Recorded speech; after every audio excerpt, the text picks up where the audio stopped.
À partir du mode organiseur de votre logiciel Adobe Photoshop Elements 11, vous allez pouvoir apporter des retouches simples à vos clichés.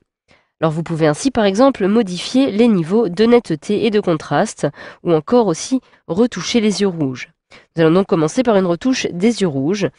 Pour cela, je fais apparaître alors le volet étiquette qui se trouve en bas à droite. Je clique sur celui-ci. Dans les mots-clés, je clique sur les mots-clés pour les faire apparaître. Je retrouve ici les balises intelligentes et tout en bas de celle-ci, lorsque je me déplace à l'aide de la petite barre de défilement, je retrouve par exemple les visages qui se trouvent ici. Je les fais apparaître en cliquant sur la petite flèche qui se trouve ici et je retrouve ici tous les visages dont je dispose dans mon catalogue de photographies. Alors je retrouve en effet ici de la même façon un visage avec des yeux rouges. Je réalise alors un double clic dessus pour y accéder. Comme vous pouvez le voir, automatiquement ce visage a été reconnu sur ma photographie.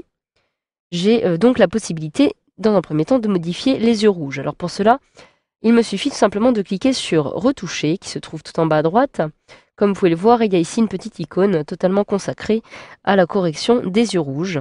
Il me suffit alors de cliquer une fois dessus et automatiquement, en un clic, la correction des yeux rouges a été appliquée. Je clique alors sur OK sur cette petite fenêtre. Automatiquement, comme vous pouvez le voir, les yeux rouges ont été corrigés. Alors vous avez aussi la possibilité d'utiliser des retouches de couleurs et de niveau automatiques. Pour cela, je me rends à nouveau sur mes étiquettes afin de retrouver par exemple un album que j'ai intitulé Les photos à retoucher, que je retrouve ici dans mes mots-clés. Je les fais apparaître en cliquant sur la petite flèche et je retrouve automatiquement à l'intérieur 3 photographies que je vais pouvoir retoucher.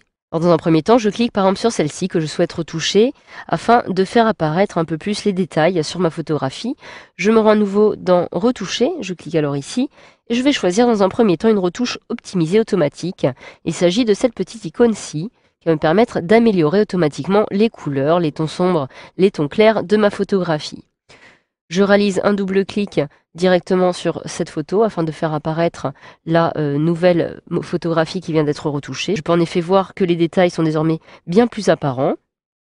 Alors j'ai aussi la possibilité maintenant de modifier par exemple une autre photo. Pour cela, je clique à nouveau sur Grille pour revenir ici. Et cette photo, comme vous pouvez le voir, reste quand même assez sombre. Je souhaiterais donc dans un premier temps modifier les couleurs du ciel. Alors pour cela, c'est très simple. Je clique cette fois-ci sur Couleurs et la photo est en train d'être corrigée. Si je réalise un double clic dessus, automatiquement, la couleur du ciel a été modifiée, comme vous pouvez le voir, mais je peux aussi, par ailleurs, modifier les luminosités des couleurs. Je clique alors sur Niveau et automatiquement, la correction a eu lieu. Comme vous pouvez le voir, il y a beaucoup plus de luminosité. Alors malgré tout, je ne vois pas bien les détails. Je choisis donc alors la retouche optimisée automatique une fois de plus en cliquant ici. Automatiquement, comme vous pouvez le voir, le feuillage en contre-jour a été un peu plus éclairci. Je peux voir en effet un peu plus de détails sur cette photo. Mais finalement, je préférais la version d'origine et je souhaite donc la retrouver dans l'historique de version.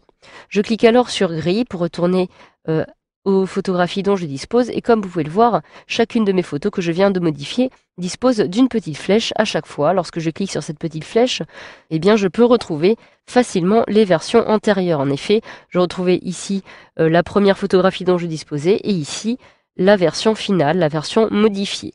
Si je souhaite maintenant revenir à l'original, il me suffit tout simplement de réaliser un double clic sur cette photographie. Je réalise maintenant un clic droit et dans Jeu de version, j'ai ici la possibilité de revenir à la version originale. Une fenêtre de confirmation apparaît, je clique alors sur OK.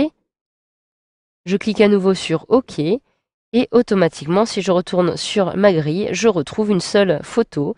Il s'agit bien de la version originale. Alors, vous avez aussi la possibilité de modifier plusieurs photos ensemble. Pour cela, je me rends à nouveau sur ma grille de photographie. Je clique alors sur Précédent. Je retrouve différentes photos qui étaient trop foncées, auxquelles j'avais attribué une étiquette. Je clique alors à nouveau sur Étiquette. Je me déplace dans les balises intelligentes et je retrouve en effet tout en bas une étiquette intitulée Trop foncé sur laquelle je vais pouvoir découvrir les différentes photos à modifier. Je clique directement sur la petite flèche et je retrouve ici 2 photographies que je souhaiterais retoucher. Alors dans un premier temps, il me suffit de les sélectionner comme ceci. Je réalise un petit cadre, je clique, je maintiens mon clic enfoncé et je sélectionne mes 2 photographies.